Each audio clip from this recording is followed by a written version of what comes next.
नमस्कार. चला तर आज डिझाईनच्या दुनियेत एका खूपच इंटरेस्टिंग आणि पॉवरफुल टूलबद्दल बोलूया.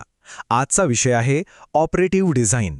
ही एक अशी पद्धत किंवा भाषा आहे जी प्रत्येक आर्किटेक्टसाठी खूप महत्त्वाची आहे. चला, ही कन्सेप्ट नक्की काय आहे ते जरा जवळून समजून घेऊया. आर्किटेक्चर शिकताना एक प्रश्न हमखास पडतो की एका साध्या क्यूबपासून किंवा कोऱ्या कागदापासून सुरुवात करायची तरी कशी. तो पहिला निर्णय नेमका घ्यायचा कसा. खरं तर ही एक खूप कॉमन क्रिएटिव्ह अडचण आहे, पण त्यावर एक जबरदस्त आणि पद्धतशीर उपाय आहे. बघा, एका साध्या आकाराला बदलणं हे काही मॅजिक नाहीये. यामागे एक स्पष्ट समजण्यासारखी प्रोसेस आहे. ही एक अशी भाषा आहे जी फक्त विचारांवर नाही तर थेट कृतीवर, ॲक्शनवर भर देते. आणि ही भाषा एकदा समजली ना की डिझाईनकडे बघण्याचा दृष्टिकोनच बदलून जातो. कारण ती आपल्याला फक्त प्रेरणा येईल म्हणून थांबायला नाही तर थेट कृती करायला शिकवते. आणि ही सगळी भाषा आली कुठून? तर ती आली आहे अँथनी डी मारी आणि नोरा यू यांच्या ऑपरेटिव्ह डिझाईन या पुस्तकातून. हे पुस्तक सुरुवातीला पडलेल्या त्या प्रश्नाचं उत्तर देतं. हे फक्त काय विचार करायचा हे नाही सांगत, तर डिझाईन करताना नक्की काय करायचं यासाठी एक क्लिअर रोडमॅप देतं. तर मग ह्या भाषेचा सगळ्यात बेसिक आणि महत्त्वाचा भाग कोणता? तो आहे स्पेशियल वर्ब, म्हणजे स्थानिक क्रियापद. इथला सर्वात क्रांतिकारक विचार हा आहे की डिझाईनला एक नाम म्हणजे नाउन म्हणून नाही तर एक क्रिया म्हणजे वर्ब म्हणून बघायचं. प्रत्येक क्रियापद हे एका विशिष्ट ठरवून केलेल्या डिझाईन ॲक्शनबद्दल सांगतं. ही क्रियापदांची भाषा 5 मुख्य गटांमध्ये किंवा ऑपरेशन्समध्ये विभागलेली आहे. प्रत्येक गट आपल्याला डिझाईनमध्ये एका विशिष्ट प्रकारचं ट्रान्सफॉर्मेशन म्हणजे बदल कसा घडवून आणायचा यासाठी वेगवेगळे ऑप्शन्स देतो. चला तर मग या प्रत्येक गटातून काही उदाहरणे घेऊ आणि बघूया ही पद्धत प्रत्यक्षात कशी काम करते. आपलं पहिलं क्रियापद आहे कार्व म्हणजे कोरणे. हे एका वजावटीच्या क्रियेचं किंवा सबट्रॅक्टिव्ह ऑपरेशनचं एक उत्तम उदाहरण आहे. कल्पना करा, जसं एखादा शिल्पकार एका दगडातून नको असलेला भाग काढून टाकतो, अगदी तसंच. कार्व म्हणजे फक्त काहीतरी काढून टाकणं नाही. या ॲक्शनमधून आपण एका सॉलिड आकारात पोकळी तयार करतो, लाईट आत आणतो किंवा फिरायला जागा म्हणजे नवे मार्ग तयार करतो. मूळ आकारातून काही भाग काढून टाकल्यामुळे त्या डिझाईनला एक नवीन अर्थ आणि एक नवीन फंक्शन मिळतं. बरं, वजावटीच्या क्रियेनंतर आता वळूया एका भर घालणाऱ्या क्रियेकडे, एक्स्ट्रूड. इथे आपण काही काढून टाकत नाही, उलट काहीतरी नवीन जोडतो, आकारात वाढ करतो. सोप्या भाषेत एक्स्ट्रूड म्हणजे एखाद्या पृष्ठभागाला बाहेरच्या दिशेने ढकलून आकार वाढवणे. ही क्रिया कार्वच्या अगदी उलट आहे. जिथे कार्व हातल्या जागेला महत्त्व देतं, तिथे एक्स्ट्रूड बाह्य स्वरूपाला एक नवीन डायमेन्शन, एक नवी ओळख देतं. आतापर्यंत आपण एका पूर्ण ब्लॉकवर म्हणजे घणावर काम करत होतो. पण आता विचार करूया फक्त पृष्ठभागाचा म्हणजे सरफेसचा.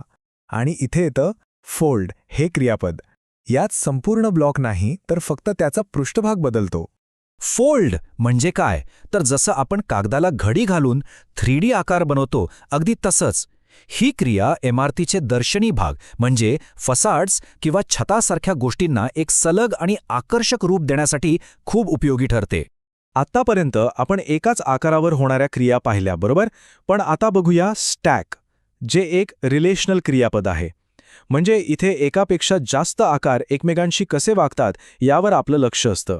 यातली खरी गंमत अशी आहे की ही क्रिया एका आकारात बदल करण्यापुरती मर्यादित नाहीये, तर अनेक आकार एकत्र कसे येतात, त्यांची रचना कशी होते हे ठरवते. सोप्या भाषेत स्टॅक म्हणजे एकावर एक रचून एक मोठी, लयबद्ध आणि इंटरेस्टिंग कॉम्पोजिशन तयार करणे. आणि आपलं शेवटचं उदाहरण आहे फ्रॅक्चर. हे एक असं क्रियापद आहे जे थोडंसं विध्वंसक वाटू शकतं, पण ते तितकंच क्रिएटिव्ह आहे. हे एका मोठ्या एकसंध आकाराला चॅलेंज करतं. फ्रॅक्चर म्हणजे एखाद्या मोठ्या आकाराला तोडून त्याचे लहान लहान तुकडे करणे. ही क्रिया एका एकसंध म्हणजे मोनोलिथिक फॉर्मला तोडून त्यातून एक गुंतागुंतीची आणि डायनॅमिक रचना तयार करण्याची संधी देते. असं वाटतं जणू काही त्या रचनेत एक प्रकारची ऊर्जा आणि हालचाल आहे. बरं, तर आपण ही सगळी क्रियापदं पाहिली, कार्व, एक्स्ट्रूड, फोल्ड. पण मग काय, याचा नक्की उपयोग काय? म्हणजे डिझायनर्ससाठी क्रियापदांवर आधारित हा दृष्टिकोन इतका पॉवरफुल का आहे याचं उत्तर पुढच्या स्लाइडमध्ये दडलंय. इथे 2 पद्धतींमध्ये किती फरक आहे ते बघा. एका बाजूला आहे संधीनुसार डिझाईन म्हणजे प्रेरणा येईल तेव्हा बघू. ही प्रोसेस अस्पष्ट आणि अनप्रेडिक्टेबल असू शकते. आणि दुसऱ्या बाजूला आहे या क्रियापदांचा वापर करून हेतुपुरस्सर डिझाईन करणे, जिथे प्रत्येक निर्णय स्पष्ट, विचार करून आणि एका मोठ्या प्लॅनचा भाग असतो. तर मग हे वापरायचं कसं? डी.वाय. पाटील स्कूल ऑफ आर्किटेक्चरमधील विद्यार्थ्यांसाठी आणि इतरांसाठी ही प्रोसेस खूप सोपी आहे. बघा, फक्त 4 स्टेप्स आहेत. एका साध्या आकाराने सुरुवात करा, एक क्रियापद निवडा, ती ॲक्शन करा आणि मग वेगवेगळ्या क्रिया एकत्र करून आपलं डिझाईन आणखी चांगलं बनवा. ही एक सिस्टमॅटिक आणि तर ही खूप क्रिएटिव्ह प्रोसेस आहे. तर आता सगळं ऐकल्यावर एक प्रश्न मनात येतो की आपली पुढची चाल काय असणार? ह्या कन्सेप्ट्स प्रत्यक्षात आपल्या कामात कशा आणायच्या? ही फक्त एक थेअरी नाहीये, तर डिझाईन प्रोसेसला अधिक ॲक्टिव्ह आणि हेतुपूर्ण बनवण्यासाठीचं एक आवाहन आहे. आणि मला वाटतं हे एक वाक्य या संपूर्ण पद्धतीचं सार सांगून जातं. ही पद्धत डिझाईनच्या गुंतागुंतीच्या प्रक्रियेत एक स्पष्ट मार्ग दाखवते, ज्यामुळे आपण अधिक आत्मविश्वासाने आणि एका क्लिअर इंटेन्शनने डिझाईन करू शकतो. तर जाता जाता हा एक प्रश्न की पुढच्या डिझाईनसाठी कोणतं क्रियापद निवडाल? ते कार्व असेल, फोल्ड असेल की फ्रॅक्चर? चॉईस पूर्णपणे डिझायनरची आहे. ही नवी भाषा वापरायला लागल्यावर आपले विचार प्रत्यक्षात कसे उतरतात आणि त्यातून कोणत्या नवीन शक्यता तयार होतात हे पाहणं खूप इंटरेस्टिंग असेल.